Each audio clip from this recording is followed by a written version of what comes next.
네, 여러분 안녕하세요. 자, 우리 이제 관세평가 첫 시간이죠. OT 때도 이제 많이 말씀을 드렸지만, 우리 관세평가에 대한 부분들, 문제 서술. 뭐, 사실 관세평가뿐만 아니라 우리 2차 시험 자체가 이제 여러분들이 알고 있는 내용들을 목차로 일목요연하게 정리해서 서술을 좀 많이 하셔야 되죠. 그 서술을 하실 때 보면은 시험에서는 요즘 같은 경우에는 물어보는 내용들이 딱 있어요. 그래서 그 내용에 대해서만 딱딱 쓰면 되는데, 그것과 별개로 조금 이제 내용 분량을 채우기 위해서 조금 썰을 풀어야 되는 경우들도 좀 있을 수 있죠. 그래서 그런 내용들은 이제 관련 배경 지식들이 좀 있어야 이제 서술을 할 수가 있는데, 그 답안을 충실하게 쓰는 것 외에 이제 그런 내용들을 쓰는 이유는 조금이라도 점수를 더 받기 위해서 쓰는 거죠. 근데 이제 우리가 잊지 말아야 될 것들은 그런 내용들을 쓰다가 시간을 잡아먹어서 오히려 써야 될 내용들을 안 쓰는 그런 경우들은 절대 발생해서는 안 된다라는 점을 좀 먼저 강조를 드리겠습니다. 제가 이런 말씀을 먼저 드린 이유는 저희가 우리 첫 시간이기도 하고 처음에 나오는 내용들은 아무래도 이제 우리가 앞으로 학습해 나갈 그 본 내용보다는 조금 떨어져 있는 그 배경, 그 이론에 대한 시작점부터 이제 내용을 설명드려야 되다 보니까 오늘 할 내용들은 사실 이제 시험에서 이런 부분들을 직접적으로 물어보는 경우들은 좀 적을 거예요. 굉장히 좀 드물 거고, 대신에 이제 오늘 하는 내용들이 어떤 내용에 붙어서 서술이 될 수 있는지라는 부분들을 좀 같이 말씀을 드리고, 또 어떤 내용에 붙어도 이상하지 않을 만큼의 기본적인 배경 지식들을 좀 말씀을 드리는 거니까 이번 시간에 하는 내용들은 좀 가볍게 이제 들어 놓으셨다가 적절한 내용에 같이 풀어서 써 주시는 소스로 좀 활용을 하시면 좋을 것 같습니다. 자, 이번 시간에 드릴 내용 첫 장에 나오는 관세평가 협정 제1평가 방법이라고 이제 서두를 놨는데, 뭐 사실 1평가 방법을 바로 들어갈 건 아니고 우리 평가 방법에 대해서도 좀 평가 협정부터 좀 출발을 해서 이 평가 방법들이 어떻게 이제 시작이 되게 되었는가라는 부분들을 말씀을 드리도록 할게요. 여러분들이 이미 관세법 1차에서도 내용들을 학습을 많이 하셨기 때문에 지금 사용하는 용어나 이런 부분들이 전혀 어색할 일은 없으실 거예요. 그러니까 관세평가라는 과목을 처음 접하긴 하지만 우리가 이제 이 과목이 전혀 생소하게 처음 등장하는 과목이 아니고 관세법에서 파생되어 나온 과목이죠. 그러다 보니까 전혀 어색한 사항들은 없으실 거라고 생각이 들어요. 그래서 좀 가볍게 이제 배경부터 좀 출발해 보도록 하겠습니다. 자, 우리가 이제 관세라고 하는 부분들 지겹게 이미 1과목에서 하셨어요. 그러니까 1차 때 많이 하셨어요. 자, 이 관세법이라는 부분들이 있고 이 안에 이제 관세 평가에 대한 부분들이 언급이 되어 있는데 우리 이제 평가 부분에 조금 집중해서 이야기할 거죠. 그래서 관세 평가에 대해서 좀 이야기를 하자면, 자, 이 관세 평가라는 개념이 뭐예요? 관세를 평가한다? 말이 좀 이상하죠? 자, 관세 평가라는 것, 이 관세를 부과하기 위한 내용을 좀 살펴보면 관세는 과세 가격이 있고 여기에 세율을 곱하면 이게 바로 관세죠? 네, 이게 바로 관세고, 이 세율이라는 부분을 다루는 과목은 뭐예요? 여러분들 학습하시는 품목분류 부분이 있죠. 그래서 품목분류 과목에서 정해놓은 품목분류에 따라서 그 품목분류에 해당하는 세율이 정해져 있죠. 관세법 별표에. 그래서 이 세율을 적용하는 거는 결국은 품목분류를 제대로 한다면 세율 적용이 올바르게 될 것이다 라는 부분들을 이미 우리는 이제 알고 있고, 그래서 이거는 별도의 과목으로 지금 우리가 또 학습을 하고 있죠. 자, 그러면 세율은 그렇게 정해지는 건 알겠는데 가격이라는 부분은 그럼 어떻게 정해지는가라는 부분, 이 가격이 결정되는 그 일련의 과정들, 그 과정이 바로 이 평가라는 부분에서 오죠. 이 평가. 이 평가라는 부분을 조금 그래서 풀어서 이야기를 하면은 수입하는 물품의 가치가 얼마인지를 평가하는 것. 이게 조금 더 정확한 평가에 대한 표현이 되겠습니다. 그래서 관세를 평가한다는 개념이 아니고 관세를 부과하기 위한 과세 가격, 즉 과세 물건에 대한 가격이 얼마인가라는 그 실질적 가치를 평가하는 것, 그게 바로 이 평가라는 것이 되겠고, 이 앞부분인 과세 가격을 결정하는 과정이 바로 우리가 앞으로 학습해 나갈 그 관세 평가 과목의 내용들이라고 보시면 되겠습니다. 자, 이 과세 가격에 대한 부분들을 이제 이야기를 할 건데, 자, 이 과세 가격이라는 게 그럼 예전에는 어떻게 이루어졌는가? 우리는 지금 관세법이 있으니까 이 관세법에 따라서 관세 평가를 하면 된다지만, 도대체 이 과세 가격이라는 거는 왜 협정에 들어오게 됐고, 어느 순간부터 이게 필요해서 규정이 되게 되었는가라는 부분들을 거슬러 올라가다 보면 굉장히 먼 옛날까지 거슬러 올라가게 돼요. 아주 먼 옛날. 우리가 지금은 물건을 뭐 사고 싶으면 마트 가서 사고, 막, 그러죠. 또는 이제 인터넷 창을 열어서 해외에서 직구를 하기도 하고 또 핸드폰에서 어플로 간단하게 클릭 몇 번만 해도 물건을 구매할 수가 있죠. 근데 이제 옛날에는 그렇지 않았죠. 옛날에 아주 먼 옛날로 거슬러 올라가면은 이렇게 호수가 이렇게 있고 한 사람이 이렇게 있어요. 사람이 있다가 이 사람이 너무 배가 고파서 뭘 좀 먹어야겠다 해서 나무 짝대기를 구해가지고 여기다가 풀을 엮어서 여기 돌아다니고 있는 물고기들을 잡아. 그 다음에 얘를 구워서 그때 뭐 불도 없었을 시기라면 생으로 뭐 해가지고 이걸 이제 먹는 이거를 이제 뭐라 그러나요? 자급자족이라 그러죠. 그래서 이렇게 자급하던 시기가 있었어요. 자급자족의 시기가 있었는데 자 이렇게 해서 이 사람이 물고기를 막 잡아. 이 사람이 막 이제 사냥도 해보려고 그랬는데 사냥엔 또 소질이 없어. 그래서 이 물고기만 주구장창 잡아서 물고기만 먹다 보니까 너무 질린 거예요. 근데 이제 어느 날 물고기 잡으러 가던 어느 날 딱 보다 보니까 어떤 늠름한 사람이 멧돼지를 이렇게 등에 딱 들쳐매고 가는 걸 본 거예요. 그래서 아, 나 저 멧돼지 고기가 너무 한번 먹고 싶다. 그래서 그 사람한테 가서 멧돼지 고기를 날 좀 줄 수 없겠냐 그랬더니 그 사람이 이제 코웃음을 치면서 내가 나 먹을 것도 없는데 너 줄 게 어딨냐 하면서 이제 가버렸어요. 이 사람이 이제 가만히 곰곰이 생각하다 보니까 나는 저 고기를 먹으려면 뭘 해야 될까를 생각하다 보니 지금 막 낚아올린 물고기가 딱 보이는 거야. 자, 물고기를 이렇게 딱 들고 와서 너 사냥하면서 혹시 이 물에 사는 거 먹어봤니? 안 먹어봤지? 만약에 이게 먹고 싶다면 네가 갖고 있는 그 멧돼지 고기랑 내 거랑 좀 바꿔보는 거 어때?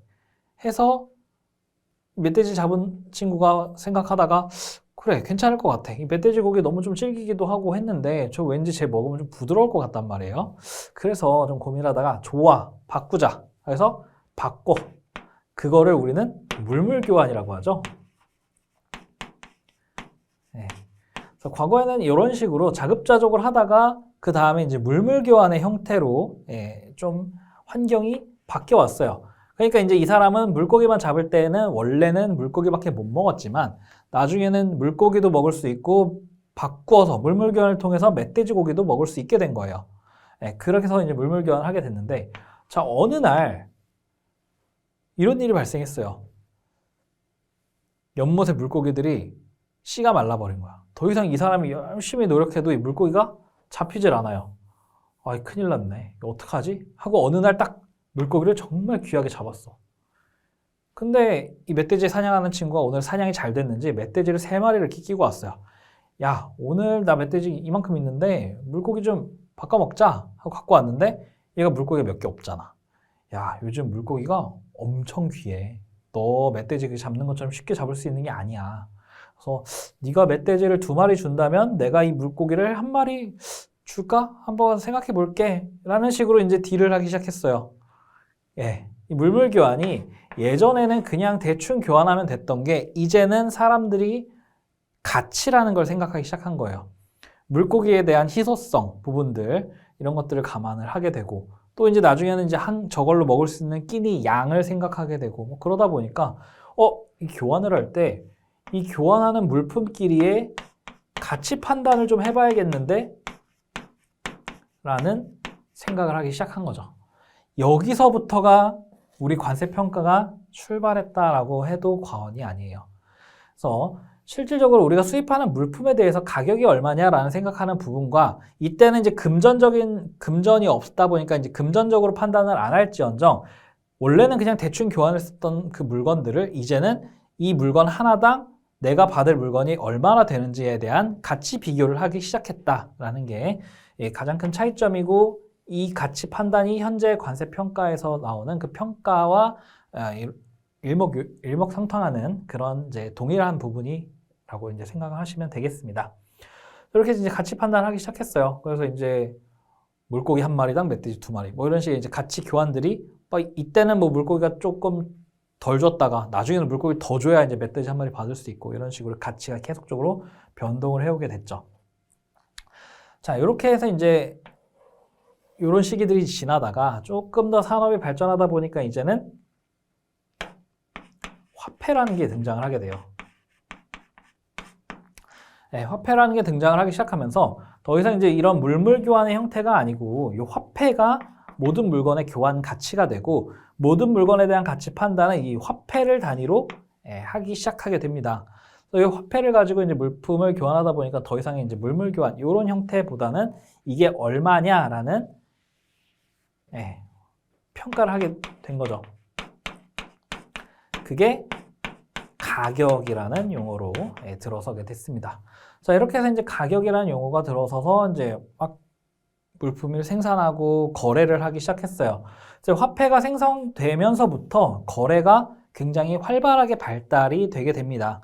예전에는 물품을 파는 사람들을 찾아가서 그 물건 갖고 있는 사람 찾아가서 내 물건과 막 교환을 해야 됐다면 이제는 이러한 화폐를 가지고 거래를 할 수 있는 거래소가 생기게 되고 거래소가 조금 더 커져서 이제 시장이라는 형태를 갖추게 되고 그 시장에서 물건을 살 때는 그 시장에서 형성된 가격에 따른 화폐를 지불하고 물건을 구매하는 이런 판매와 구매라는 거래가 실질적으로 이제 생성이 되기 시작했죠. 이렇게 이제 거래라는 부분들이 생성이 됐어요. 네, 관세 평가를 이제 이야기하기 위해서 이제 물고기 잡는 얘기부터 자급자족의 단계부터 이제 물물 교환, 가치 평가, 화폐의 생성, 거래소의 생성, 이제 거래까지 우리가 오게 됐어요. 자, 이제 거래를 하게 됐는데 거래라는 게 이게 지금의 거래와는 조금 거리가 멀어요. 뭐가 뭐냐? 이 거래라는 게 이전에는 다 근거리 거래만 가능했어요. 아직은 무역이라는 개념이 등장을 할 수가 없어요. 왜냐하면 이 거래라는 부분들 사실상 이제 물건을 만들어서 생산을 하고 그 생산한 물품들을 우리 마을 안에서 소비하는 데에도 벅찬 거예요. 결론적으로는 수요와 공급이 아직은 그 한정된 공간 안에서 이루어질 수밖에 없는 거죠. 이 공간 안에서. 그래서 거래라는 것도 사실 그냥 마을 단위로만 이제 거래가 됐었어요. 그런데 여기에 굉장히 큰 변화가 오기 시작합니다. 여기에서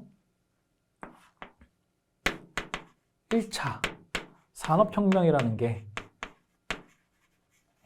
등장을 하죠.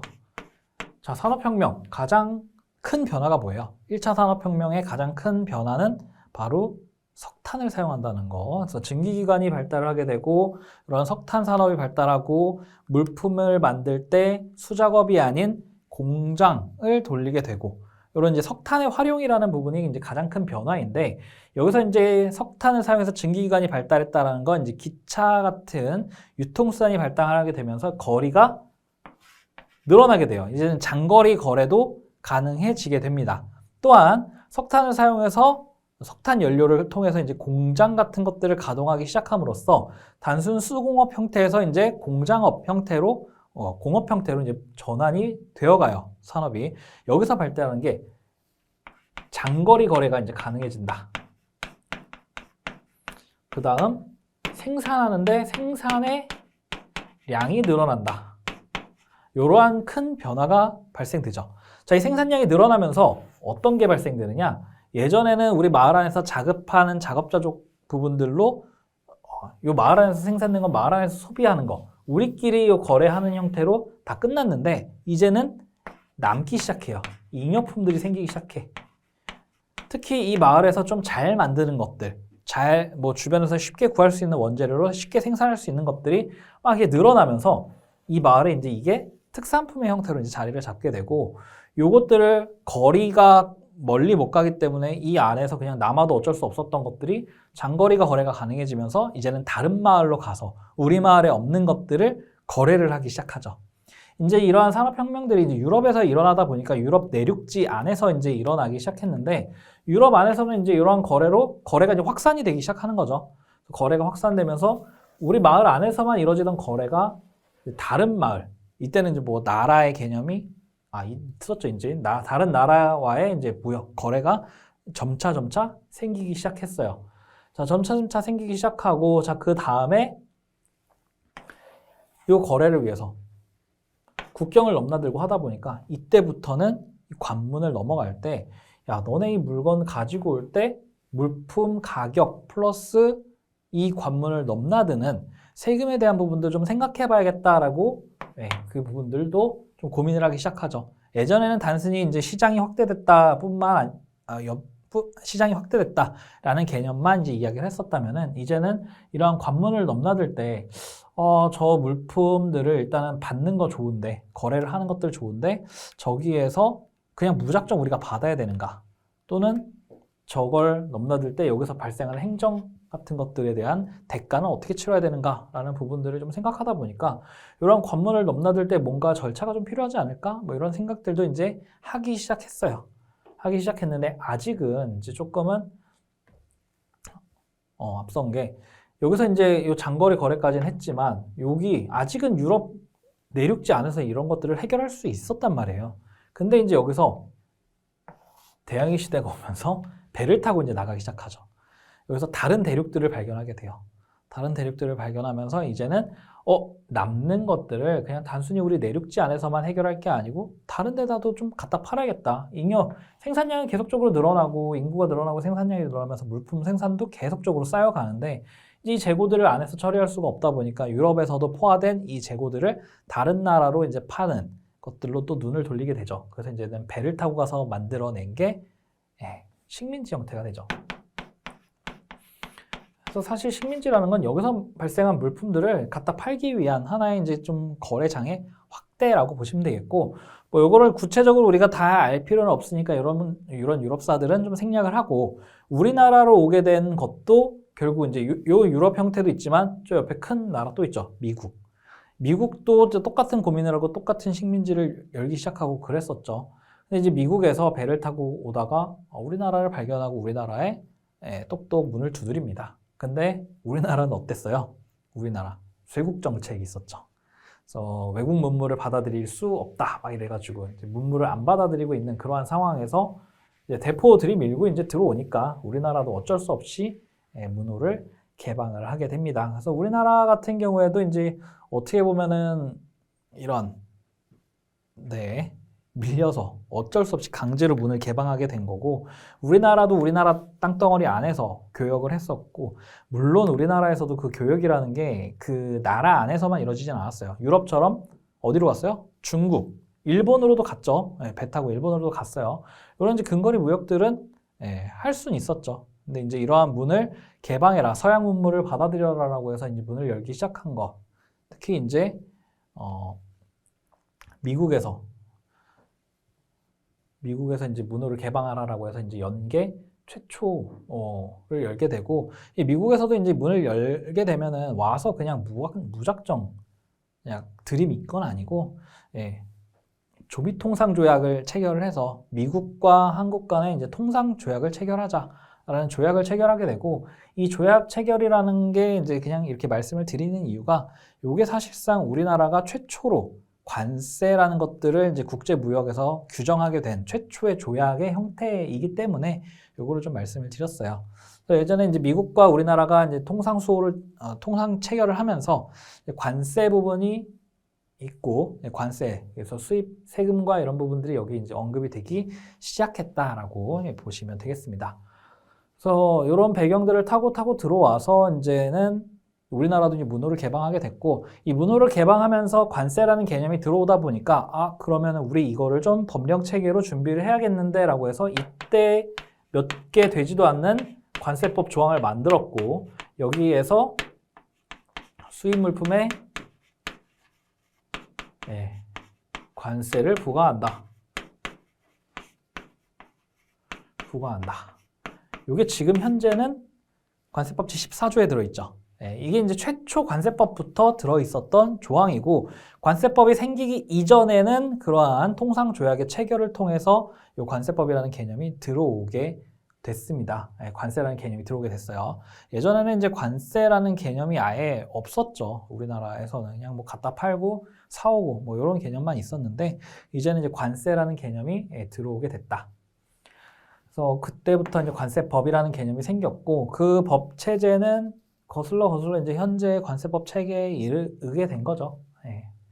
관세법이라는 부분이 이제 이렇게 생기게 됐다. 그래서 우리나라의 관세법이 생기게 된 한 배경을 아주 먼 옛날부터 유럽의 산업혁명을 타고 식민 지배를 거쳐서 이러한 미국, 아까는 이제 미국 말씀드렸지만 미국에 이어서 이제 영국도 대포 끌고 들어왔죠. 배에다 대포 싣고 와서 대포 쏴가면서 문을 열어라 해가지고 결국 다 개방을 했죠. 그때 이후로 우리나라도 이제 근대화의 시기로 좀 접어들게 되었습니다. 그래서 이렇게 이제 관세를 부과하게 됐고요. 자, 이렇게 이제 관세를 부과하게 됐는데 이렇게 아까 이제 국가 간에 이제 무역을 할 때 그 가격에 대한 부분들을 이제 생각을 안 할 수가 없다라는 얘기를 좀 하다가 이제 요 흐름, 우리나라까지 오는 흐름 때문에 그거를 좀 생각 안 하고 미리 이제 이 부분만 먼저 말씀을 드렸는데, 자, 이러한 그러면은 평가, 국경의 이동에서의 관세라는 부분들을 부과하는 것들, 이게 이제 필요하다라는 부분들이 이제 왜 생기게 됐느냐? 우리가 이제 교환을 할 때, 자, 관세라는 부분이 이제 필요하다라는 부분들을 이제 생각은 하게 됐어요. 자, 생각은 하게 됐는데 여기서 이제 그러면 어떻게 부과할 건데? 얼마를 부과할 건데? 라는 부분에서 여전히 이게 퀘스천 마크였단 말이에요.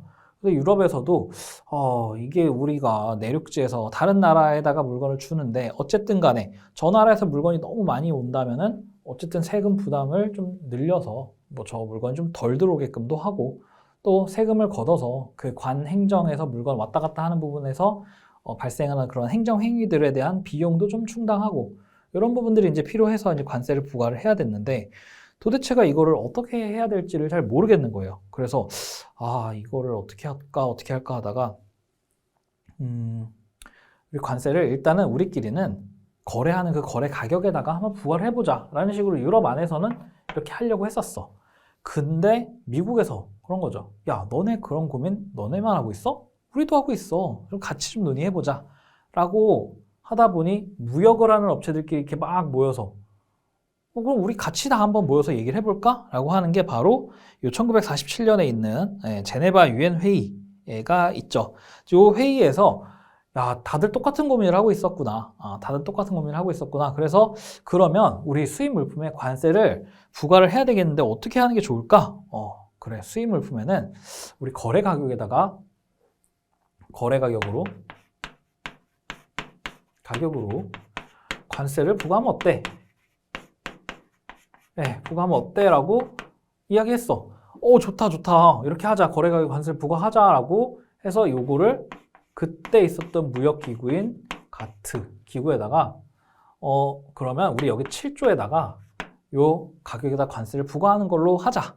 그리고 여기다 딱 규정을 해놨어요. 가트라는 거는 이제 일반 무역 협정인데, 이 무역할 때 서로 간에 우리 좀 공정하게 거래를 하자라는 것들을 여기서 논의를 하게 됐어요.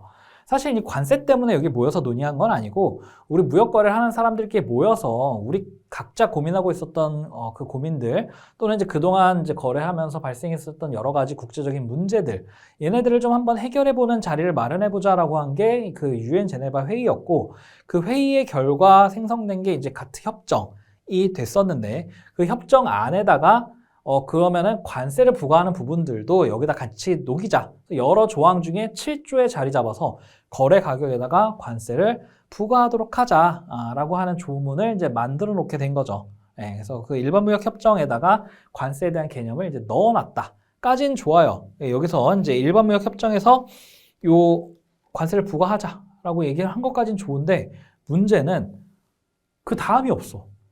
이거 거래 가격은 뭔데? 어떻게 부과할 건데? 이게 없어요. 이게 없이 그냥 회의가 끝나버렸어. 워낙 이제 논의할 것들도 많고 하다 보니까 이런 부분들까지 이제 논의를 할 수가 없이 이제 회의가 끝나버렸죠. 우리 다음에 구체적인 건 좀 다음에 한번 논의를 해보자 라고 해서 이제 그냥 지나갔는데, 이제 돌아온 사람들이, 특히 유럽에 돌아온 사람들이, 야, 이거 거래 가격이라고 했는데 우리도 기존에 이제 실제 가격이라는 그 거래 가격을 가지고 거래를 하려고는 했는데, 여기서 거래 가격에다가 관세를 부과한다라는 얘기만 딱 하고 나서 구체적인 방법이 없으니 이걸 어떻게 할까? 우리끼리라도 한번 좀 더 논의를 해보자라고 해서 여기 이제 모이죠. 브뤼셀에 이제 모여요. 브뤼셀에 모여가지고 자, 우리 이렇게 한번 해보는 게 어때? 그래서 유럽에서도 유럽 관세 동맹에서 브뤼셀에 모여서 얘네들 우리 거래 가격을 가지고 한번 과세를 할 건데 뭘 어떻게 해볼까? 자, 일단 첫 번째 우리는 실질 가격을 가지고 과세를 한번 해보자. 거래를 할 때 뭐 거래 가격이 여러 가지가 있을 수 있는데 그 여러 가지의 실질 가격을 가지고 우리는 한번 관세 평가를 해보자 라는 이야기를 하게 되고, 자, 그중에 우리 거래 가격은 그러면 CIF 기준으로 한번 과세 가격 결정을 해보는 게 어때? 라는 식으로 이제 이야기를 하게 되고요. 자, 그래서 여기서도 브뤼셀 평가 협정에서도 요 실질 가격을 가지고 평가하는 방법들, 그리고 CIF 가격을 가지고 이제 평가하는 방법들, 이런 안들이 여기에 등장을 하게 됩니다. 그래서 이런 평가들을 이제 하게 됐는데, 유럽에서 이제 이렇게 해서 막 쓰다 보니까 주변 국가에서 기웃기웃하는 거죠. 왜냐하면 다른 나라들도 요게 이제 가트 7조 요거는 오케이 했는데 요거 하는 방법을 아무도 모르다 보니까, 그리고 각자 이제 논의를 또 돌아가서 각자 혼자 하잖아요. 근데 유럽은 이제 다 모여 있다 보니까, 각자 가까운 데서 모여 있다 보니까 동맹이라는 게 형성이 되어 있고 요 안에서 그들끼리 좀 많은 머릿수가 모여서 이런 것들을 고민하게 된 거죠. 그래서 이 모델을 운영해서 만들어서 운영을 하다 보니까 다른 나라에서도 이게 좀 호기심이 있는 거야. 와가지고 야, 우리나라도 좀 같이 그거 써보고 싶은데 한번 써봐도 될까? 그러니까 이제 그래? 너네들도 좀 쓰고 싶어? 그러면은 우리가 이거 체제를 좀 정비해 볼 테니까 너네 한번 보고 쓸 수 있겠어? 한번 써봐. 그래서 체제를 정비한 게 6가지 평가 방법을 만들었어요. 그게 사실 지금 오늘날의 관세 평가 방법 6가지랑 거의 동일해요. 요 안에 있는 용어의 개념 정의가 조금 다를 뿐 지금 현재 6가지 평가 방법이 동일합니다. 요때 이제 생겨나게 된 거예요. 그래서 요 6가지 평가 방법을 다른 나라에서 이제 보더니 오케이, 우리도 요 협약을 가입하겠다. 그래서 요 브뤼셀 평가 협약에 가입을 함으로써 우리나라도 이제 요때 요걸 가입해서 6가지 평가 방법을 이제 운영을 하게 됐죠. 그래서 요때 이제 요걸 가입해서 운영을 하게 됐는데, 많은 국가들이 이제 요거를 가입해서 사용을 하게 됐어요. 그래서 이제 오늘날의 평가 협정을 협의하는 데에도 크게 어려움이 이제 없게 된 거죠. 이미 이때 초석을 좀 많이 다져놨으니까. 그래서 요때 이제 요걸 가입을 해서 이제 운영을 하게 됐고, 좋아. 이렇게 이제 자리를 잡는구나 싶었는데 좀 이제 한 가지 아쉬운 게 있죠. 이 유럽이 굉장히 크긴 커요. 유럽이 굉장히 크긴 큰데 우리 땅덩어리 크기로만 봤을 때 유럽하고 미국, 캐나다하고 보면은 사실 비슷비슷해. 그러다 보니까 이제 미국하고 캐나다를 좀 끌어들이고 싶은데 이들이 오긴 왔었어. 와서 야, 우리도 한번 좀 같이 해볼까? 왔는데 의견이 좁혀지지 않던 한 가지가 있었으니 그게 바로 요거. 요건 좀 우리는 좀 못 쓰겠어. 우리는 이건 좀 바꾸고 싶은데, 그래서 어떻게 바꾸고 싶은데 이 미국이 우리는 FOB 가격으로 하고 싶어. 가격 평가는 FOB 가격으로 했으면 좋겠어. 라고 한 거죠. 그랬더니 안 된다. 안 된다. 유럽에서는 무조건 우리는 CIF만 고수할 거다. 그래서 요 의견 차이가 좁혀지질 않아가지고 요때 미국과 캐나다는 요 브뤼셀 평가 협약까지는 이제 오지는 않았어요. 그게 이제 요 평가 협약의 한계라고 불려지는 게 좀 이제 미국이나 캐나다 같은 무역 강국들을 끌어들이지 못했다라는 게 좀 한계점이라고 이야기를 하죠. 하지만 긍정적인 부분은 현재 평가 모델을 이때 거의 다 이제 완성시켰다라는 부분들이 이제 긍정적인 부분이고, 특히 실질 가격이라는 개념 부분들이 이때 좀 정립이 되기 시작했습니다.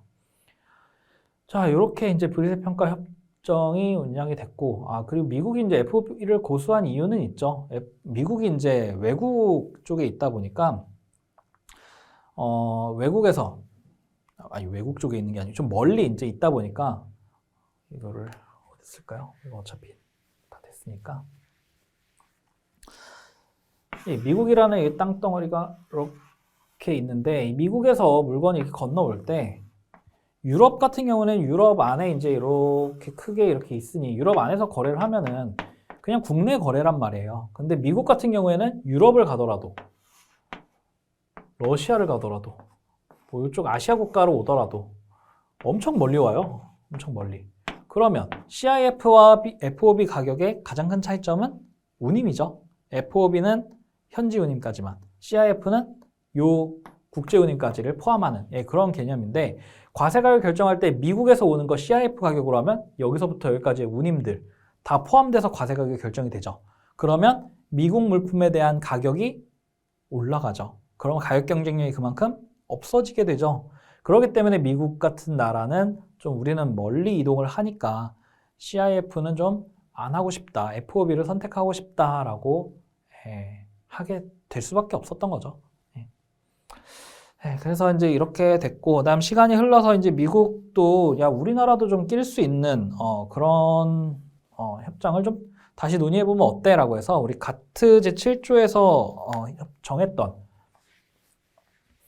관세 평가에 대한 부분, 관세 평가를 하겠다라고 했었던 그 선언적인 규정 부분들에 대한 세부적인 이행 협정을 만들게 됩니다. 그래서 가트 제7조 이행에 관한 협정을 이제 만들게 되죠. 그래서 가트 협정은 이제 기본적으로 가트 제7조에 있었다가 불이세 평가 협정을 넘어서 그 다음 가트 제7조의 이행에 관한 협정이 나오게 되고, 그래서 요 세 번째가 이제 불이세 평가 협정에 대한 내용들도 그렇고 총 6가지 평가 방법을 이때 이제 다 만들어 놓게 돼요.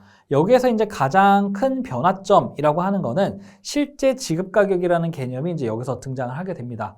그래서 우리가 불이세 평가 협정에서 이제 실질 가격이라고 언급했었던 그런 막연한 금액들, 둘 이상이 선택될 수 있었던 그런 가격들을 제외시키고 하나의 거래 가격을 결정할 수 있는 그 거래 가격, 실제 지급 가격이라는 개념을 채택했다라는 것들 하나, 그리고 6가지 평가 방법을 이제 정립시켜서 실질적인 평가 모델을 6개로 이제 정립했다라는 것들.